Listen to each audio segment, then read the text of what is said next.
Doctor, you are Unmuted.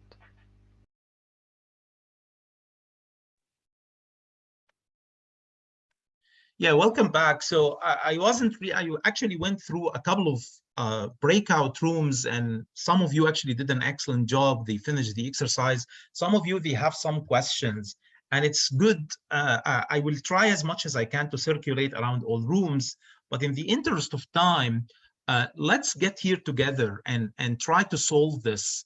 And if you have a question that you face, and I'll make a couple of comments based on some of the observations I saw, but if you have a question, please, let's do. This is called a logarithmic spiral. And that's why I called it a logarithmic spiral.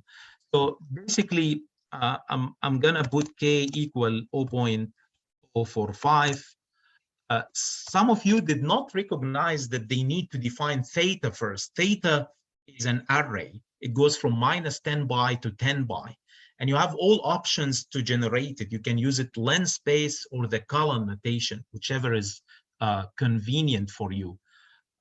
So let's say I'm going to use length space this time. So I'm going to say theta equals length space, though I could have used the column. So from -10 pi to 10 pi, and you need to choose how many points you need in between. So let's choose 100 points. Okay, and let me put a semicolon. Otherwise, this will be a hassle when it comes to plotting it. It's gonna write it in the screen. And then x equals what? Equals exponential k theta, exponential k times theta. And here there is a comment I have to say, times cosine theta. Some of you actually did a dot here. It's not a mistake. MATLAB will accept it. The logic is that k, as you see it, is just a 1-by-1 array, and I'm timing it with theta. Theta is a big array that contains 100 points, right? You don't really have to put the first dot here, because it's like multiplying a scalar, which is one number times an array, and you don't really need a dot. But if you keep it, it's not going to make a mistake. However, if you forget a dot here between the sign and the exponential, it will generate a mistake, because you have an array that's exponential, k theta, and another array that's cosine theta, and you multiply it element-wise, so you have to put the dot. We can suppress the writing as always. Y equals exponential, similarly k times theta, dot multiply sine theta, and then eventually plot x and y. You can make it colorful, you can as you wish here. So let's make it, for example, dashed with a cyan color, and maybe x is or diamond. All right, and you can put x label as always.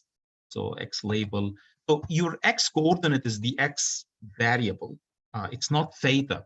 So for those of you who are remembering their basic calculus and mathematics courses, this is called parametric definition of the variable x and y. In other words, x and y are defined in terms of another parameter, which is theta. And the plot, if you manage to generate it at the end, so I'm going to save this, run it. It's this little nice, the cyan color is bad. Let's go to black. And I don't like the cyan color. Yeah. So so it's actually this logarithmic spiral that you see here. It's not a function by the usual meaning of mathematics. It's a relationship between x and y, parametric relationship between x and y. Any question, guys, on this from what you have practiced? Let me stop share for a second here, just to see any questions or comments. All right, if no comments, then let's stop the recording and take a break.